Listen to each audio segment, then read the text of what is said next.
Hi guys, how are you doing today? I'm going to do a video on the topic of let go and let God. So this video is gonna be about let let go disappointment.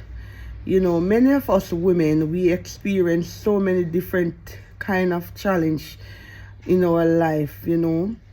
I can talk for my own self. As a child growing up, I was growing up with my father, who I thought he was, until I later found out that he was not my father, but eventually he was my stepfather. Right? So when I was about 6 years old, I later found out that this gentleman that I'm saying daddy to, he was not my real dad. So my mom was with him before I was born, and my mom and him separated, and my mom get involved with my father, right? And eventually my mom conceived with me, and then my mom and my father broke up, and then my mom went back to live with my stepfather, who I thought that was my dad, and later found out that he was not my dad. So when I was growing up, I've been through so much with this gentleman.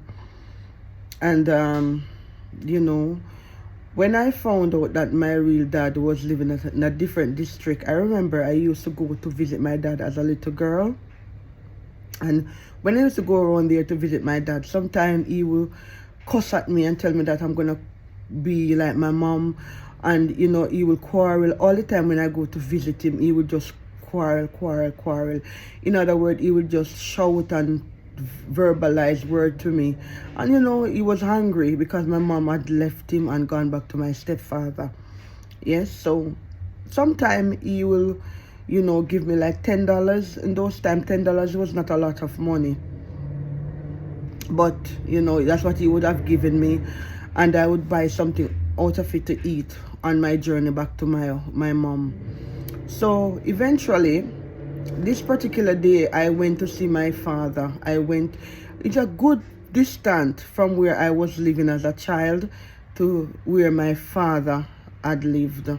And I have to walk through a shortcut to get there. So I went through the shortcut and went to visit my father. When I went to visit my father, he was going away. So I went there and he was closing up the door and going away. So I said to him that I was hungry, because I traveled all that distance to go to see my father. He closed the door and told me that I should go to my cousin to eat something. Remember, my dad did not give my cousin them anything to put down there to give me to eat. But he was sending me down there. So I did not go there. I went back to my mom. But I was crying on the way back home to my mom. And as a result of being that I was living with my stepfather, who was angry with the situation, most of the time he took it out on me. A lot of time he beats me, treat me unfairly. At some point, he used to have me wash his foot in the night time. He would call me, definitely to come and wash his feet for him. And he would not call my elder sister, who was his child. And I just grow up like, like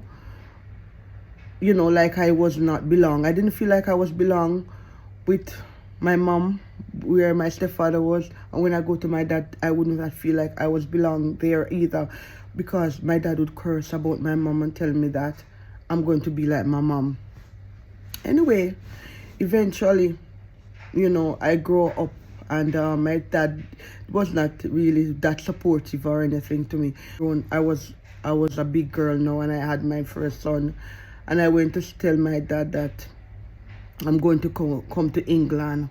I went there with the idea thinking that my dad would even give me a little money to travel. When you're traveling, you want to have a little extra money and all of that. So I went to see him, and when I went to see my dad, he was at the next door neighbor playing domino, and I was over his house, waiting on my dad to come, waiting on my dad to come over there so I could talk to him, tell him that I'm going to England and see if he would have given me something. My dear, I wait and I wait some more, and I wait and I wait some more, and I wait and I wait some more. Anyway, eventually I went over there and told him that I'm going to leave now, but I'm going to England, so I don't know when I'm going to see him again. And I remember I bring a trousers for him and some underpants, because I used to sell stuff, sell clothes. You know, I used to make those underpants, and I gave him a set of underpants and a trousers that I brought for him, and tell him that I'm coming to England. He did not even hug me or anything. I just give it to him and tell him bye, and that was it. When I leave my dad that day, I felt so empty. So when I went back to Jamaica the first time, after coming to England, when I went back to Jamaica in the first time, I did not go and see my dad because I was so hurt about it. But thank God, I later on let it go. With God's help, you know, not with my own strength. So when I went back into Jamaica in 2007, that was my second time of visiting Jamaica, I decided now that I was going to visit my dad after forgiving him and, you know, and all the things that he has done to me as a child and did not look after me, did not support me. You know, I decided that I'm going to go and see him.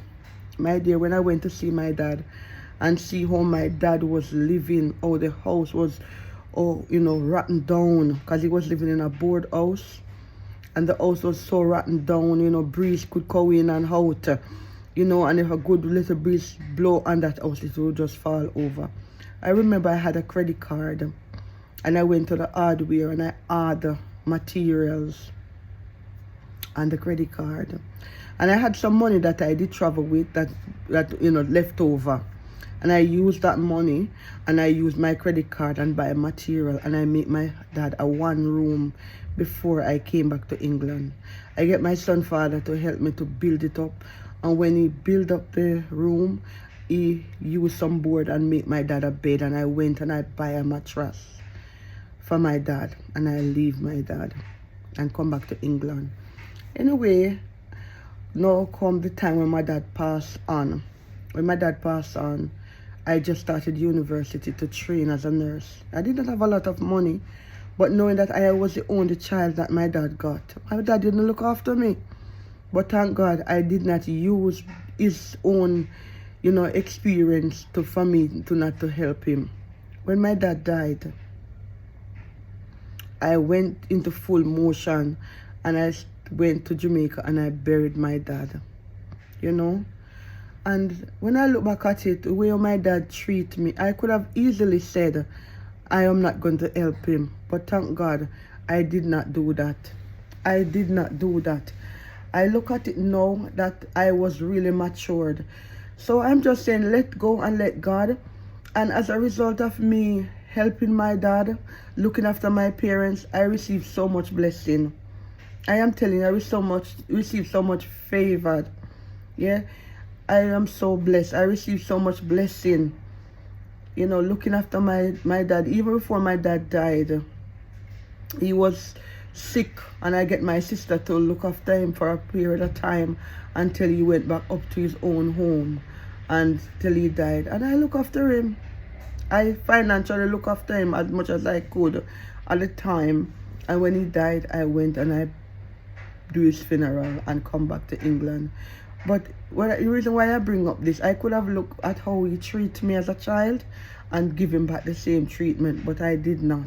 So in situations where your parents did not care for you, where your parents did not support you, where your parents did not look out for you, you know, you have to let it go. When you grow old and realize that, you know, you are bigger than keeping grudge. Yes. So what I'm saying to you, if you're out there and you're in a relationship with a partner who ill-treat you or mistreat you, don't carry up any vengeance in your heart for them. Let it go and let God work it out for you. If your parents did not do right by you, don't carry any grudges in your heart for them. Let it go and let God. If you look at it, yes, if you have this pillar in your hand, yes, and you're carrying it around, after a while it becomes too heavy. Now you can hold it because it's light. Yes, but if you keep on carrying it, it is heavy. And when you hold on to unforgiveness, that's how it is. Yes, and it weighs you down after a while. Just like if you carry this pillow, you walk with it all the time. When you hold it down, it feel alright. But wait until it's been in your hand for a long time, a long period of time, and you keep on carrying it. It get heavy, right? And when you hold on to unforgiveness, you are not connected to God. Yes? So when anytime you find in your life that someone has done wrong by you, let it go. Don't hold on to it. Right? Do not hold on to unforgiveness. Let it go and let God work it out for you. Even if you were to get a promotion at work and your boss give the promotion to someone else, don't hold any grudge.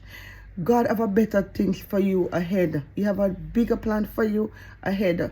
You might not see it, but He always have a better plan for you. As long as you trust God, as long as you hold on to God, right? He will always come true for you. Yes? When I was growing up, I remember days gone, I did not have clothes to wear, right? Because my dad would not support me and it was my mom alone. When I remember days gone, I only have one uniform, right? Because my dad did not support me and it was my mom alone. I remember days gone, I was hungry and my dad have money in his pocket. And I could have that and hold that against him and did not help him or turn around and look at him.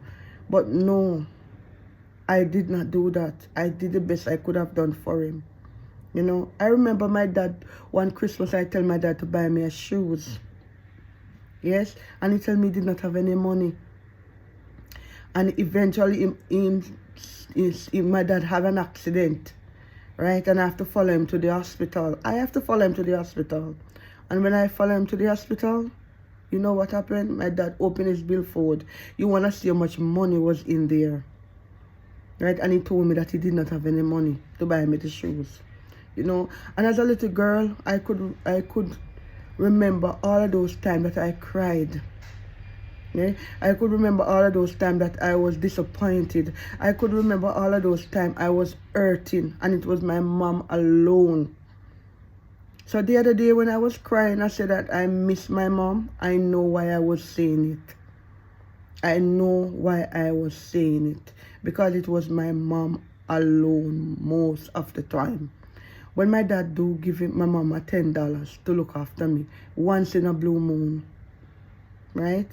And it's not me alone. I know many women or guys can come and talk about it. Their dad was not there for them.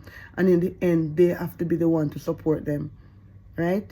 So when I say let go and let God, don't carry any vengeance in your heart for your parents or for anyone that treat you unkindly or ill-treat you or, abuse you. Leave it alone and let God work it out for you. Even if you're with a partner and he's treating you unkindly. And many women, they are with partners and the partner is maltreating them. Right? And they carry envy and grudge and revenge in their heart for them. Don't hold on to it. Let it go. Yes? And God will work it out for you. Let go and let God work it out. You cannot work it out, because if you could have worked it out, you would have done that long time ago. Alright? So I'm just here and sharing this little, experience of myself with you. I hope you like it. I hope you comment and subscribe to the channel. Right? Remember, God is love. Peace out. Bye-bye for now. Bye.